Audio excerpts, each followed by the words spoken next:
Hi, thanks for joining me, Dan Thorpe here. Today I want to teach you how to play some rhythm and lead and mix the two and put them together to create some really exciting sounds. When I first started playing guitar, I didn't really have a clue what to do, and I used to try this sort of thing and it was really confusing. I got really stuck and it sounded pretty bad, I'm going to be honest. But then a couple of years later and lots of experimentation, I went into a guitar shop with two friends. It was in a city called Wolverhampton, which is near to me in England. And we walked in the shop and we was all playing, and then I just thought I'd try one little thing. And this one little thing I'd kind of noodle around with a little bit at home. And you know what? It was really, really cool. It was the first time I played anything that was semi-improvised and was impressive as well. The other two chaps who I was with, they both said, wow, that sounds really cool. Where did you learn that? Or what is it? What's the song? And I was just like, no, I just made it up. And even the guy, one of the guys in the guitar shop was impressed as well. You could tell I was pretty new, but he gave me lots of encouragement. And it was really, really cool. It was such an exciting experience. And now I want to share with you kind of the concept behind that and how I did it. There's one key secret that a lot of people just have no idea about when you're playing rhythm and lead. And there's a couple of other things that you've got to be really careful of as well. Okay, so this is the sort of thing we're going to do.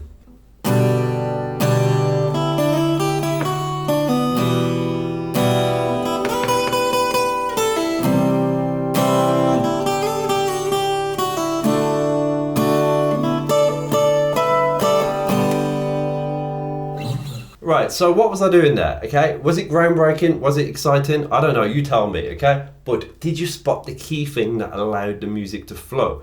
Okay, first up, what did I do? Okay, I played a standard chord progression. I didn't just play random chords. When I first started trying out this sort of thing, I just played random chords and it sounded, well, very random, let's put it that way, okay? Focusing on an actual chord progression was one of the key things. There, do you know what chord progression I played? It's worth having a moment to think about that. The chord progression was G, E minor, C, and D. Okay, a very standard chord progression called the 50s chord progression, the 1, 6, 4, 5 in the key of G. Loads of songs use that 1, 6, 4, 5. It's very, very old school, very cool, very beautiful. Songs like Earth Angel, Stand By Me, Unchained Melody, and about 10 million others that were written around that sort of time. Okay, so it's good practice to get good at that chord progression, or whichever chord progression that you want to do. But I would start with this, okay? Because that will allow me to help you, you know, with all the other concepts, okay? So we play those 4 chords. What we're doing is strumming each chord twice. Simple down strum on each chord. If you play guitar for more than a few months and you can play these chords okay, this should be no bother. Okay, so you strum each chord twice. Start with the G. Then we're going to go into the lick. Now, when you want to play a little lick, a little bit of a melody, you know, what do? You might think, crikey, there's all these frets and all these strings, how do I begin? Okay, one thing that you need to know is a scale, okay? You can learn scales up and down the fretboard in lots of different fingerboard positions and spend hours and hours trying to make it sound good. Or you can do this one little thing where basically we focus on the high E string and we play the relevant scale there. Okay, our key is the key of G. So our scale is going to be the G major scale, you know, or / E minor scale, because G major and E minor have the same notes, okay? So we'll call it E minor because, you know, it's on the E string, okay? It makes a bit of sense to talk about it like that. So we've got the open high E string, okay? And then the scale notes on that high E string are going to be frets 2, 3, 5, 7, 8, 10, and then 12. Those are the main notes we're playing, with a couple of notes on the B string as well, but it's all within the scale. So if you want to just get started, just strum and then just practice that scale. And then you could strum the next chord, practice the scale. You could even come back down the scale for the next chord. And then the next chord, and so on. That's a simple way of just getting used to the first concept, okay? But the key thing that makes this all work and makes it flow is the open high E string. What I do is strum the chord, ping that open high E string, and that allows me to transition up the fretboard without silence. If I didn't do that, you know, you kind of get like jolty silence. I get that was rubbish, but you know, that's the example. That's what it would be. So you get that kind of silence rather than. Okay, so strum twice, ping the high E string with an up strum, or an up pluck I should say, then we play the first lick, and the first lick is this. We're going to break that up into a few parts. First part is the open high E string, that ping. Fret 3 to 5 slide on the B string. So fret 3, slide up to fret 5 on that B. So you got this. Then fret 3 on the high E, 5 on the B. Okay, so far. Okay, get good at that. Then the last bit, fret 2 on the high E, 3 on the B, open B.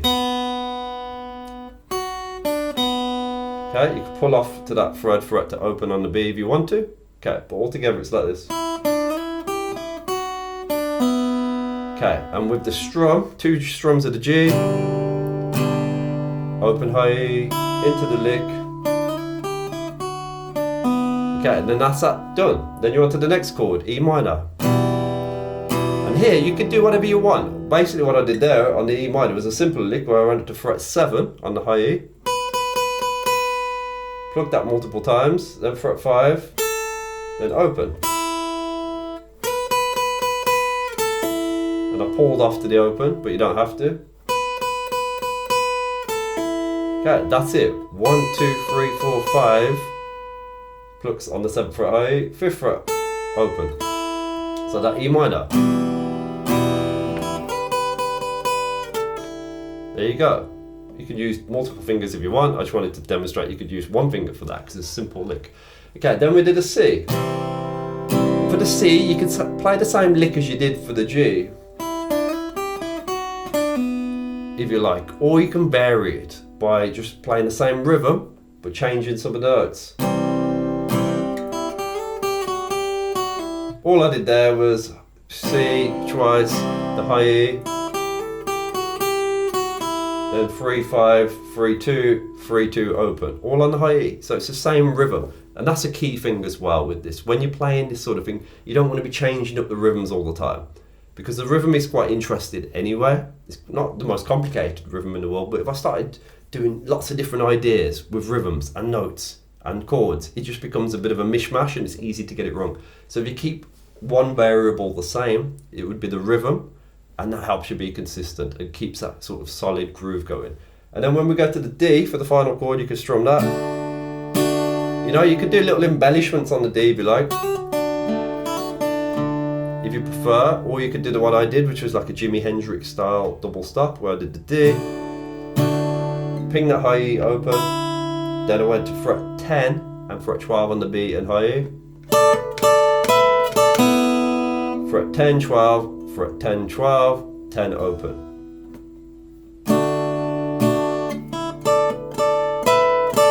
And back into the G. E minor. C. To the D.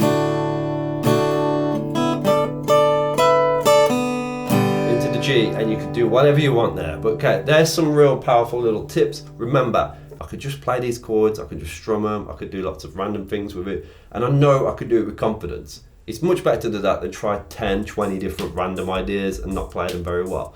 So if you enjoyed this, keep watching the video multiple times, slow it down, okay, come back to it, and tell all your loved ones about it as well if you want to, if they play guitar as well, okay?